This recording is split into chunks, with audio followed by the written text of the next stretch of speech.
Alors bonjour et bienvenue à Capsule Histoire de Saints. Aujourd'hui, on vous présente un saint qui est assez proche de nous dans le temps, qui a vécu principalement au 20e siècle. Il est surtout connu à cause de la manière dont il est mort, par le don héroïque qu'il a fait de sa vie. Mais que sait-on exactement, justement, du reste de sa vie? Alors voici la vie du père Maximilien-Marie Kolbe.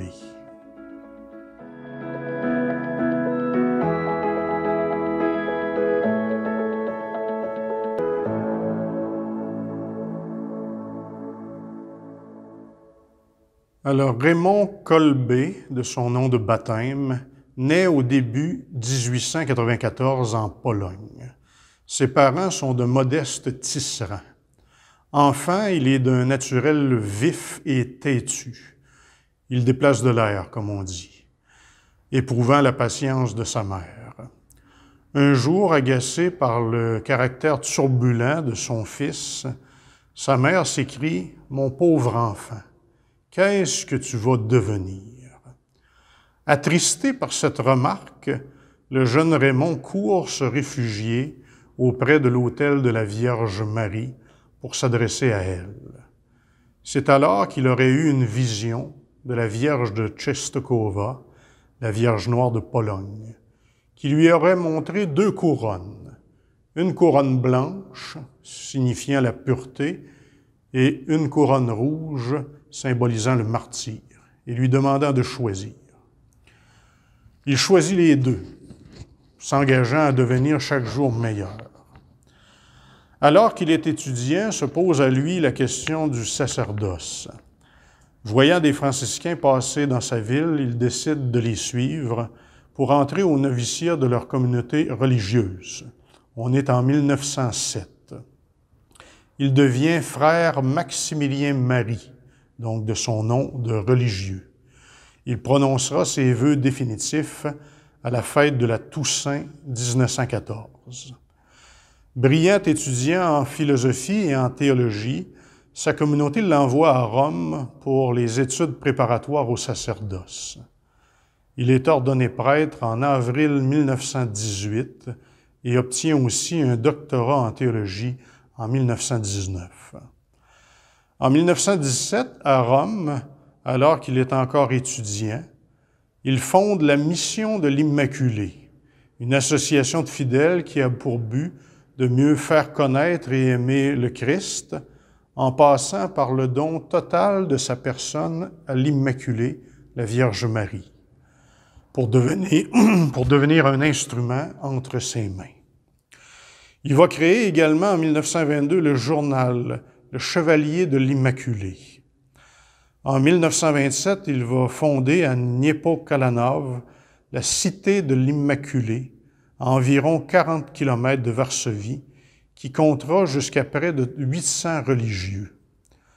Il met en place une maison d'édition avec des presses à la fine pointe de la technologie de l'époque, ainsi qu'une station de radio pour mieux promouvoir la vénération de la Vierge Marie, spécialement dans le mystère de son Immaculée Conception.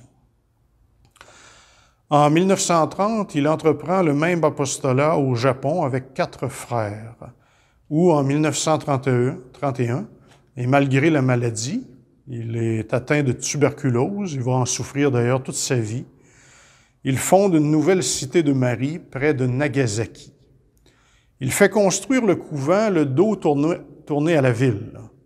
Au grand étonnement de tous, c'est le seul bâtiment qui va rester debout lors de l'explosion de la bombe atomique en 1945, protégé par la montagne.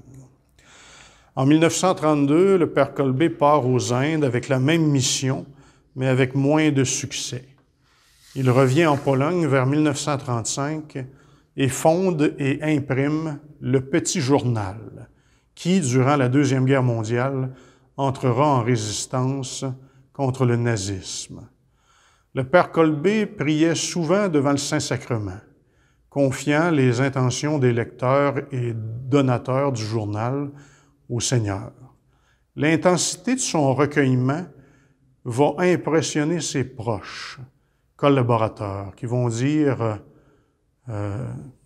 qu'il priait vraiment là, d'une façon intense.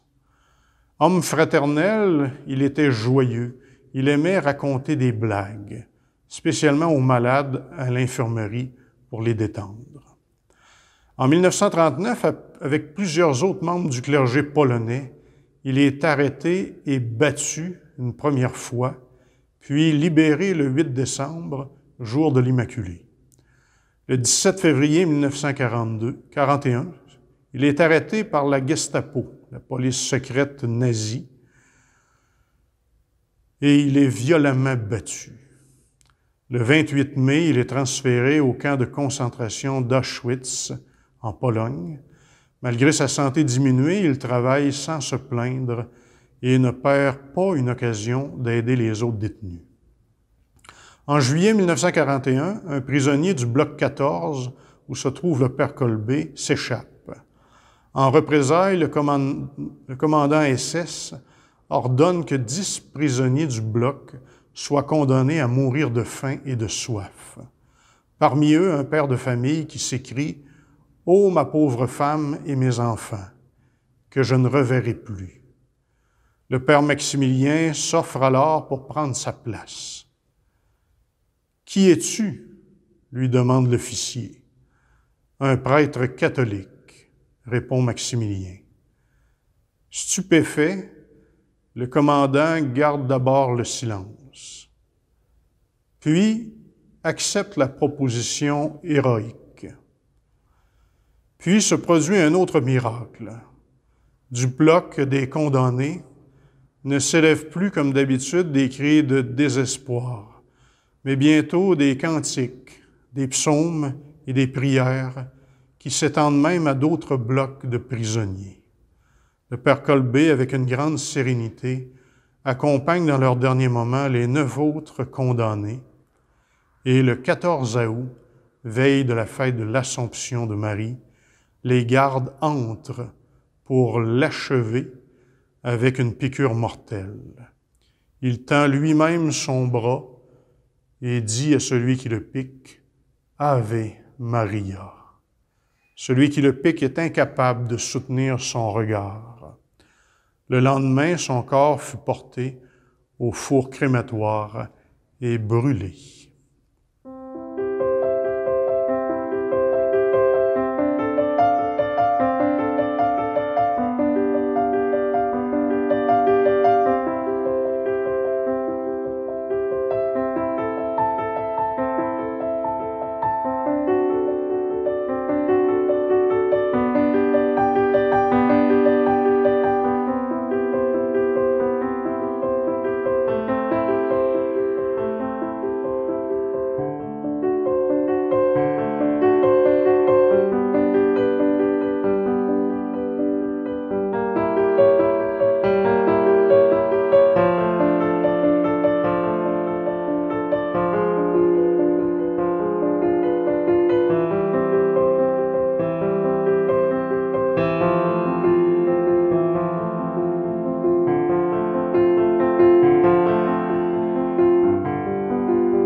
Alors maintenant, je veux simplement vous raconter une petite anecdote tirée de la vie du père Maximilien Kolbe.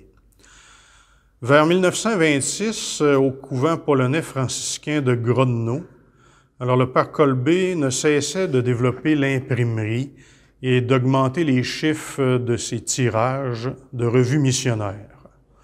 Un jour, un évêque vient examiner ça de plus près et exprime une critique à peine voilée.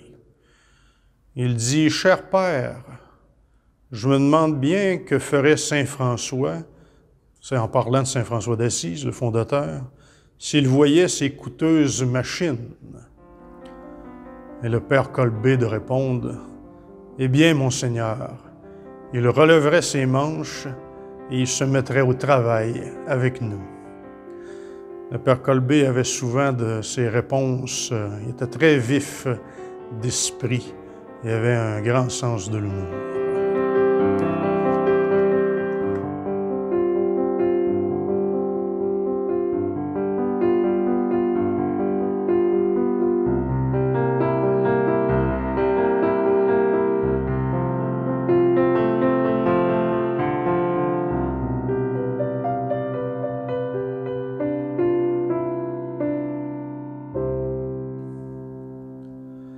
Béatifié par le pape Paul VI en 1971, le père Maximilien-Marie Kolbe a été canonisé par un compatriote polonais, également saint, le pape Jean-Paul II. Le père de famille à qui il a sauvé la vie durant la Deuxième Guerre était présent au jour de sa canonisation, à Rome. Il est le seul saint à avoir été d'abord honoré comme confesseur de la foi à travers sa béatification, puis ensuite comme martyr, et même martyr de l'amour, comme dira Saint Jean-Paul II. Alors, c'était donc Capsule Histoire de Saint. À une prochaine avec une autre histoire d'un saint ou d'une sainte à découvrir.